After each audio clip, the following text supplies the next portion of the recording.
Well, it's Tuesday wrestling, and you all know what that means.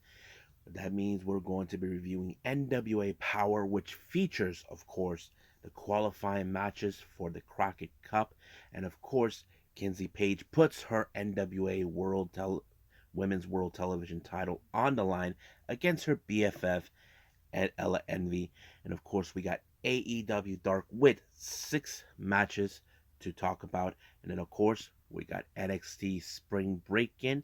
We have of course the NXT title on the line, and also the NXT Women's Championship on the line in a three-way. We got a couple of special matches taking place.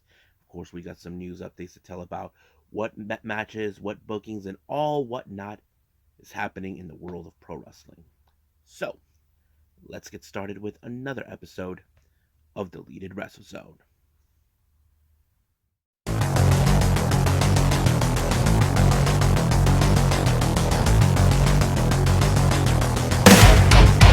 Are you ready?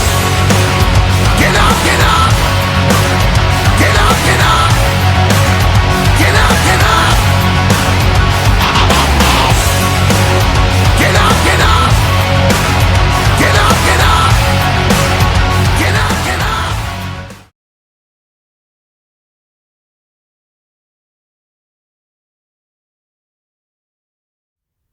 Welcome everybody to the to Deleted Wrestle Zone, all things that is pro wrestling with AEW, NXT, New Japan Pro Wrestling, Impact Wrestling, the National Wrestling Alliance, various promotions, wrestlers, matches, and championships.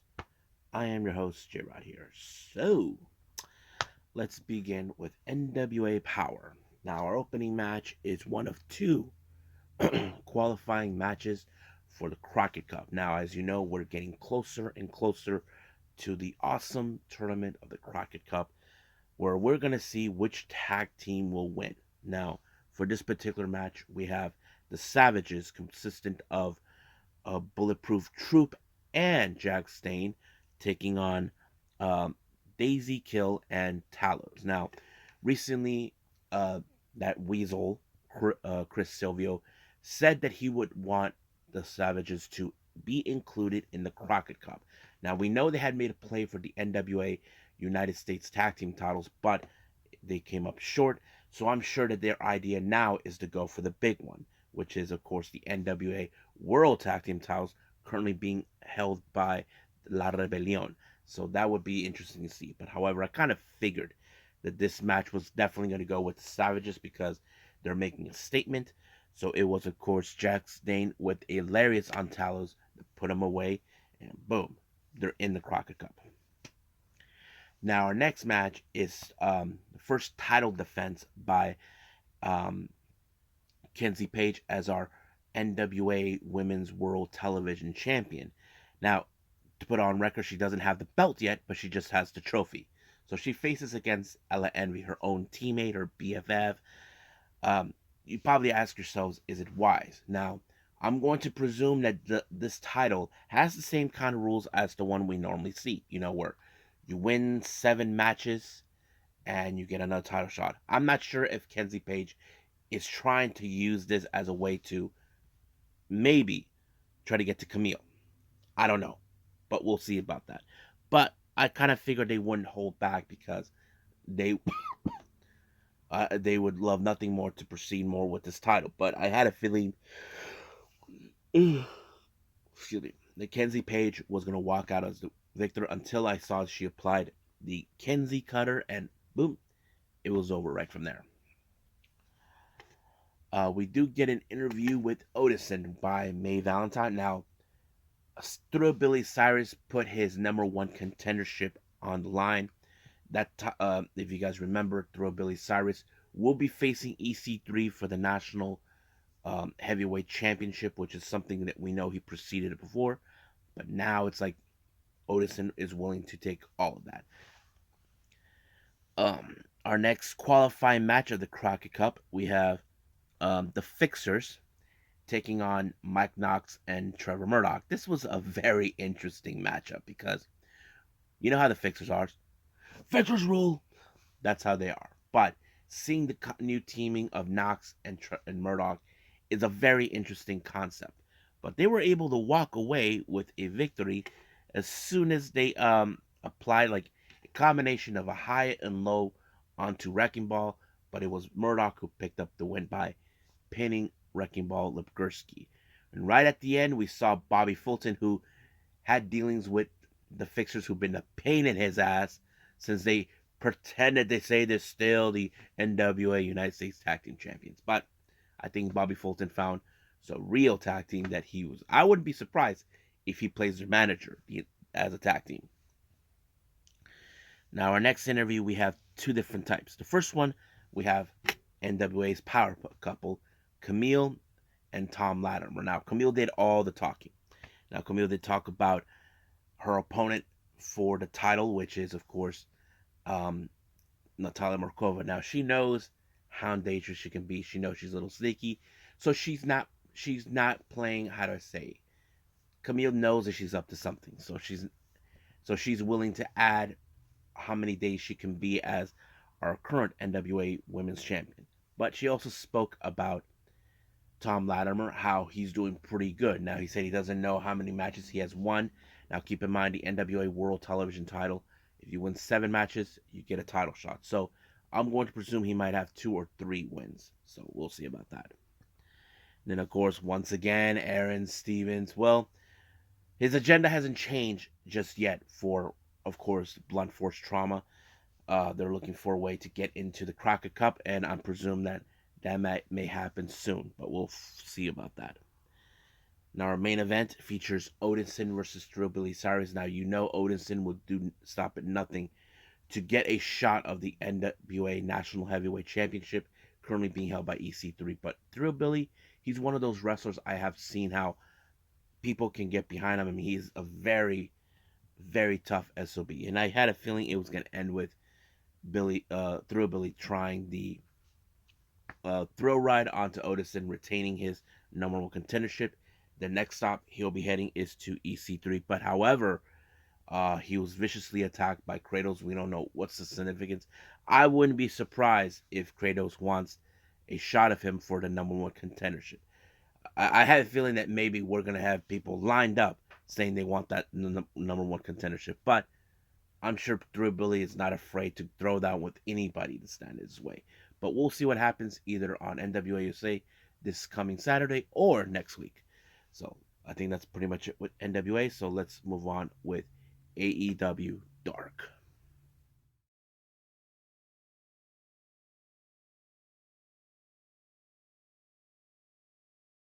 Alrighty then. So AEW Dark. So let's get cracking.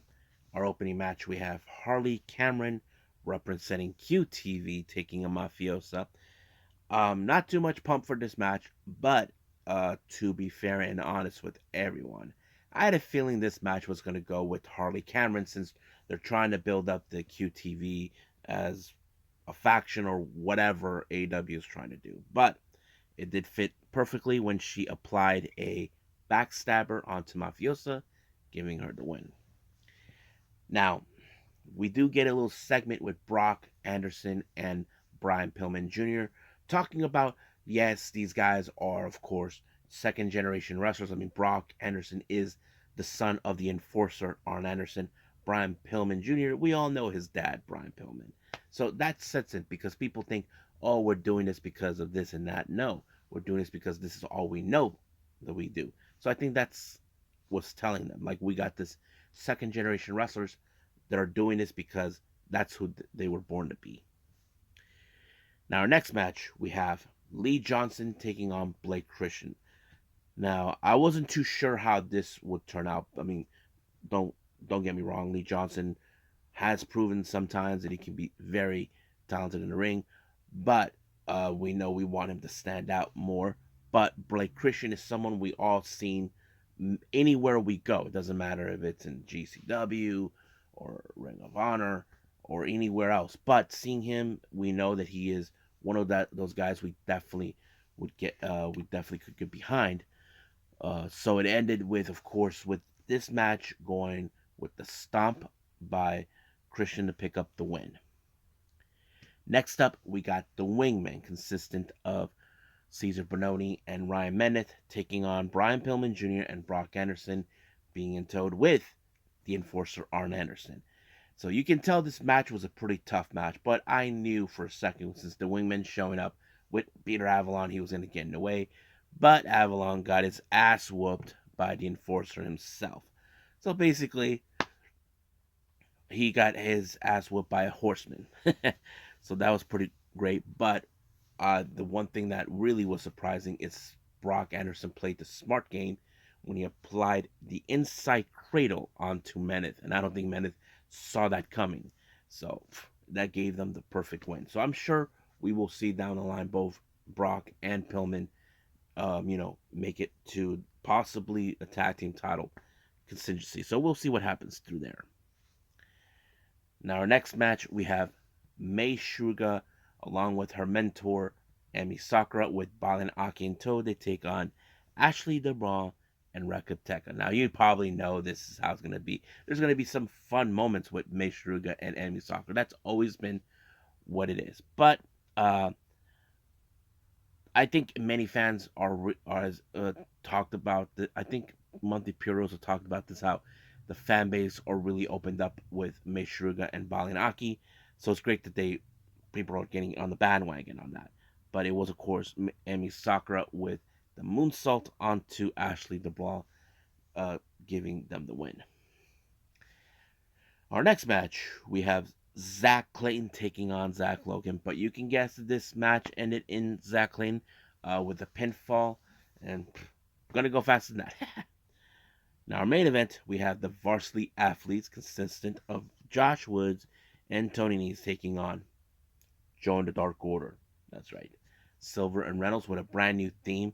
I have to say, seeing that Dark Order are now reinventing themselves is pretty interesting now that Stu Grayson is back.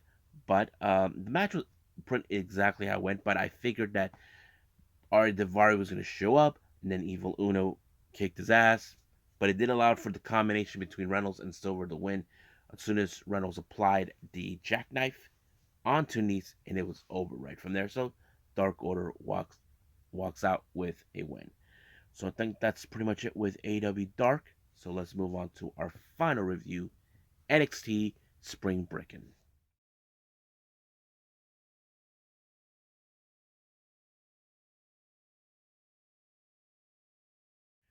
Okay, our final review is NXT Spring Breakin.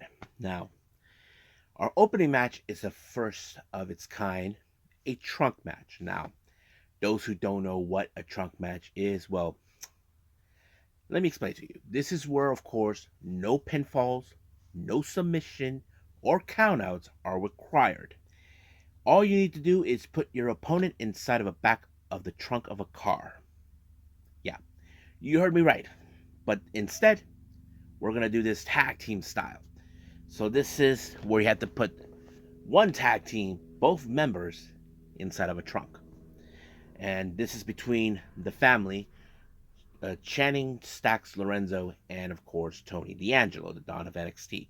They take on Pretty Deadly. Now this rivalry between them has been escalating after, of course, the family were unsuccessful in winning the NXT tag team titles from Gallus. So that kind of sets it in. So Pretty Deadly got into their faces after the loss, and that's when the feud begins. And then we're seeing they're going back and forth. But this match was exactly how I expected. There was no countouts, no pinfalls like you expect.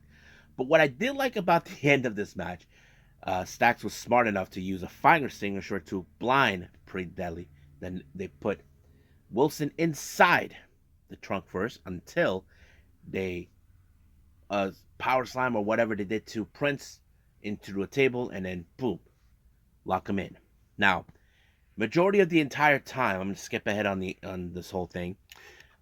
We see later the family drive away with the car carrying Pretty Deadly in tow. There was a moment where they had to make a pit stop to shut Pretty Deadly up. And then, of course, at the end of the show, Pretty Deadly sleeps with the fishes. So that means that it's the end of them. Now, people are now saying that maybe this is the strong possibility that Pretty Deadly could be on their way to the main roster. We just haven't heard anything yet. But if that's the case, it would make sense. But we'll find out if that's the case. Now our next match we have Andre Chase versus Braun Breaker. Now this whole thing began after, of course, Duke Hudson won the MVP award after he saved Chase U from Schism. Braun Breaker showed up to rain on the parade and, of course, speared Andre Chase. Duke Hudson wanted to have a piece of him, but nope. Braun Breaker wants Andre Chase himself. So basically, it became like a brutal match. Now, Andre Chase did the best of his ability, but Braun Breaker was just too much until he applied the camel clutch to force him to tap. Now, during a somewhat of a exclusive journalism by Mackenzie, here comes Ilya Dragunov arriving to the venue, but all of a sudden he was viciously attacked by Dijak, who Dijak wants to see if he can take much pain, basically, all this and that, and they were going all over, but however, it was just too much. Dijak was out of control, but you can tell that this feud is going to be intensified between both Dijak and Dragunov. Now, our next match, we have Lyria Valkyria versus Cora Jade. Now, this feud between them dates back from last year in the battle. No, was it last year? Like earlier in the Battle Royale, if you guys remember clearly, there was a Battle Royale who was going to determine to be the one to challenge Roxanne Perez for the title at the time. Now, Valkyria was the one who eliminated Jade first. Jade was the first to be eliminated. But Jade attempted many times over to eliminate Valkyria, even though she was out. But she was able to do that. But of course, when Cora Jade has been seen for quite some time, she shows up, claiming that, okay, I'm the savior of the NXT women's division, but Valkyria is trying to prevent her from doing that. So the match was okay. It was very solid, but I had a feeling that this was going to go with Cora Jade because she played a usual trick when she applied. Well, she brought in her little stick friend that she normally uses with all this, but she took out Valkyria's knee and applied a DDT to win the match. But the obvious thing is this over between both Valkyria and Jade? Well, I don't know. We'll just have to wait and see because we know that Cora Jade will want to make a play for the NXT Women's title. Now, our next title match was our one of two title matches. We have the NXT title between Grayson Waller and Carmelo Hayes. Now, we know that Grayson Waller hasn't been seen for quite some time, ever since he got his ass whooped by Johnny Gargano at Stand and Deliver. So now that he came back, he made a play for the NXT title. He claims that he's a real superstar, the real savior of NXT. So basically, he issued the challenge, but he won a four-way match. But now this is the thing. So I had a feeling this match was definitely going to go with Carmelo Hayes because there was no way they're going to take that belt off of him. But it did end it with nothing but net, giving Melo Hayes a good victory for his first title defense. But when we thought things were going good, things got a little more intensified with Braun Breaker showing up. He took out Trick Williams, and then he put Carmelo Hayes through a wall and resulted of Hayes going to the hospital. So we don't know how bad it is, but we'll see what happens next week. Now, as you know, the tag team titles has always been a battle that many teams want to have. So Joe Gacy, along with Ava Reigns, decided to pay a little visit to Joe Coffey, Mark Coffey's brother, who is one half of the tag team champions with Wolfgang of Gallus. So basically, they were demanding that the dyad of Fowler and Jagger get another. Rip and Jagger do get another opportunity. So basically, Joe Gacy came up with the proposition. How about Joe Gacy versus Joe Coffey? If Joe Gacy wins, they get another shot. Dyad gets another shot at the tag title. But if Joe Coffey wins, then Dyad will not get another tag team title shot as long as Gallus are tag team champions. So, but however, I have a feeling that they're up to something. Gazy and Ava Reigns, they are planning something. So you can tell by looking at them. Now, our next match, we have Fallon Henley and Josh Briggs taking on Kiana James and Brooks Jensen. Now, we have been seeing the story where, of course, Fallon is suspicious about Kiana James, believing that she's been hiding her affair from Brooks Jensen the entire time.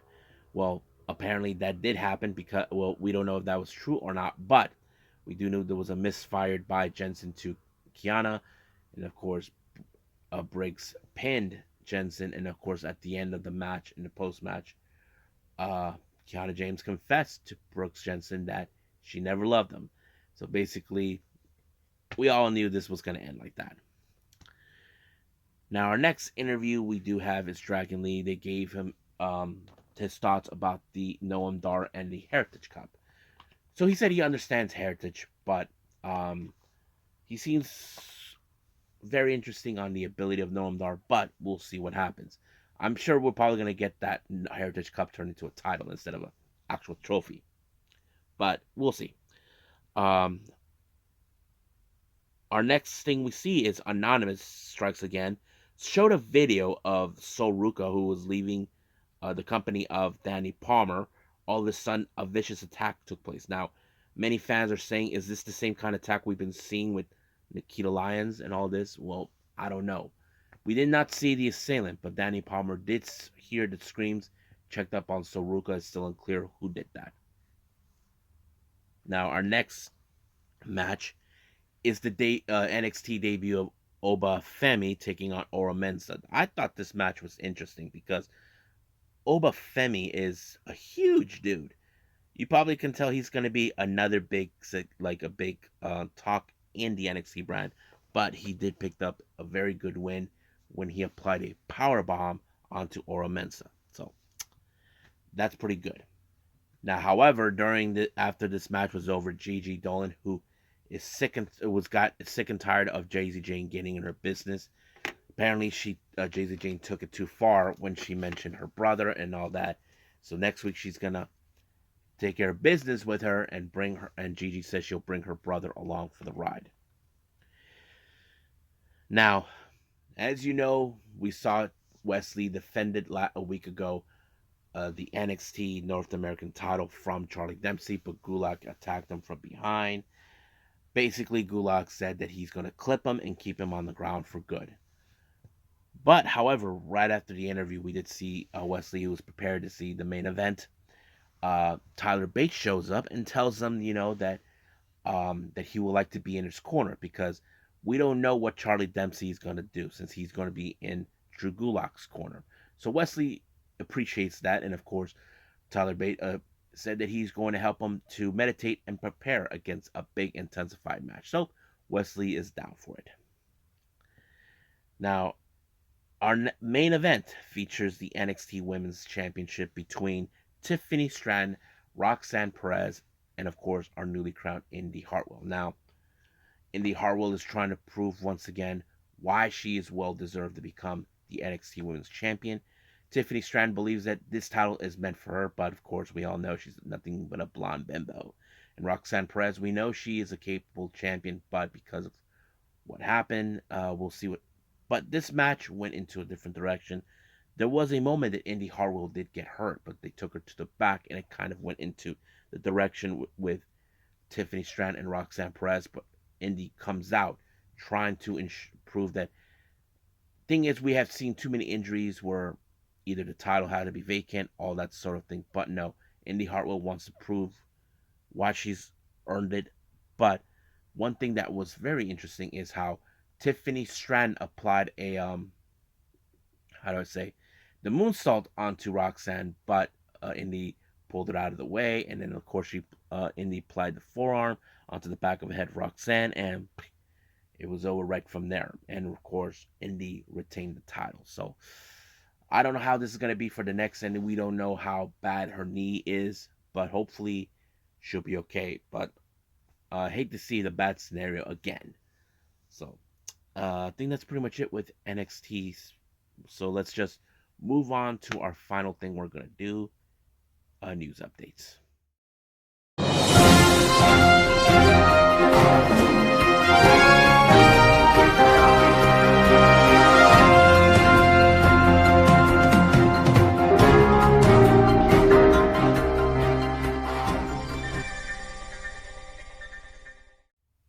Okay, so welcome to our news updates. So this is what we have.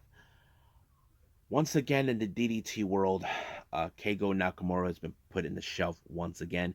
He just recently came back from injury, but now it appears that the injury that he obtained the last time has got a little more worse than we expected. It was mentioned that he had an aggravated his right knee with malicious and ligaments, something like that. I'm not sure, but they did stated that he will be out of action for quite some time. His match that he was supposed to participate later on this month was canceled. So I hope he gets a speedy recovery, but it sucks, you know. I mean, he came back and now he's back on injury again. This is really disappointing. Prestige Wrestling has announced for their upcoming event in June for Black Sunshine. Team Filthy will be making their return. Uh, Isaacs, Nelson, and Lawler. West Coast Pro announced for their Kid Zombie event that also will be taking place in June. Nicole Savoy returns. I thought she was going to be done, but looks more maybe she may be coming out of retirement soon. But I don't know. I wouldn't pass by it. Now for our GCW updates, this is what we have now. The Way I Am event that takes place later on this month on on May 20th. My bad. Is John Wayne Murdoch versus Crazy King. Then 2 days later, we'll have the I Can't Save You. Trey Miguel returns. Then we have for the Lifestyle on the 26th of May, in a three-way match, we have Hijo del Vikingo versus Commander versus Gringo Loco. For the Tournament of Survival event that takes place on June 3rd, Joey Janela has announced as the next fourth participant in this tournament. And our number 3 inductee into the Deathmatch Hall of Fame is Brain Damage. I don't know who he is, but he's going to be running. Now, interesting updates going on in Stardom. This is our final thing we're going to be updating for everyone here. Momo Kogo, if you guys remember, she might have injured herself during the Rumble match at the All-Star Grand Queendom. She's spoken to Rossy Ogawa. She's doing okay. What happened is that her airways was kind of shortened. She was out of breath or something like that. It happened when Mai Sakurai applied that flipping guillotine that landed like right on here. I'm not sure if that caused it, but she'll be back. But from what I'm hearing, she will miss out 2 weeks of Stardom. I'm not sure if it's. I think she's gonna miss out the entirety of the Golden Week. So that's pretty much it. There's members of the roster of Stardom will all participate on the 7th of May for the Osaka Comic-Con. So there's going to be a match. This is who they're going to send. They're going to send members of Queen's Quest, Sayaka Mitani, Azumi, and Miyu Amasaki. They take on Zuzu Suzuki, Hanan, and Mai Seda. So that's going to be interesting to hear. Now, speaking of Suzuki, I did mention about her participating at the Golden Week. Well, now it's been confirmed that she will participate in the Rumble match at the Fukuoka event pay-per-view on the 4th of May. Now, I know many people are expecting the because of what I reported about her leaving prominence and the possibilities that she could join DDM. That is something that people will be talking about. I have the distinct feeling if that's the case, it could happen because I want to put this on record. I look back into her schedule of her matches involved. There'll be 2 occasions where she and Sierra will be, in fact, facing Tekla and Julia. That's going to be, if that's the case, then we'll see how that turns out. Now, speaking of May Seda, she will also participate in the Golden Week. Um, she, Scott E of Scott Edwards from Pro Fightful Select actually posted out the her let me pull it out. I think her schedule, I believe. Yes. Okay, here it is. She will be at starting on the 29th of this month. She'll team up with Azumi. They take on Starlight Kid and Koguma, which is gonna be interesting. A couple of high speedsters kicking it into full gear. The next day, she will team up with Zuzu. They take on Azumi and Sayakami Tani. Then on the 3rd of May, we have her being in a trios match. She not only teams up with Zuzu, she teams up with Yunaman,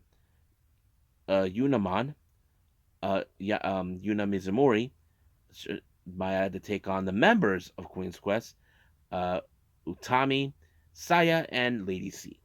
And then, of course, she has that title match against Azumi at the Fukuoka pay per view, which it will be on the 4th of May. And then next day, she will be teaming with Zuzu to take on Tekla and Julia. And then, of course, next day, she teams up again with Zuzu to take on Hanako and Jesse. And then finally, on the 9th, she teams up again with Zuzu versus Julia and Tekla. So I did mention there will be 2 occasions where where Julia and Zuzu will come across each other. I know many people are expecting that maybe Zuzu will join DDM, but we'll see how that turns out. I think that's pretty much it for now. I believe it's time to call it a day. Well, I hope everybody enjoys this episode. Coming up, we got, of course, AEW Dynamite. I'm so excited to see what's going to happen. But also, I haven't decided what I'm going to put out before then. Like I said before, I'm still a bit behind with the GCW stuff, all this other stuff. But also, I did learn that Glee just had their recent show, so I'll try to incorporate that if it's a possibility. But we'll go from there. And of course, we did have the MLW Underground Wrestling stuff that features the Battle Riot 5, I believe. So if I do see that chance, I'll do that too. But if not, I'll save it for another time. So I think that's pretty much it for now. But for now, I'll see you guys on next DWZ time, same DWZ channel. I must bid all of you adieu. So goodbye. Mwah. And have a nice day. Bang.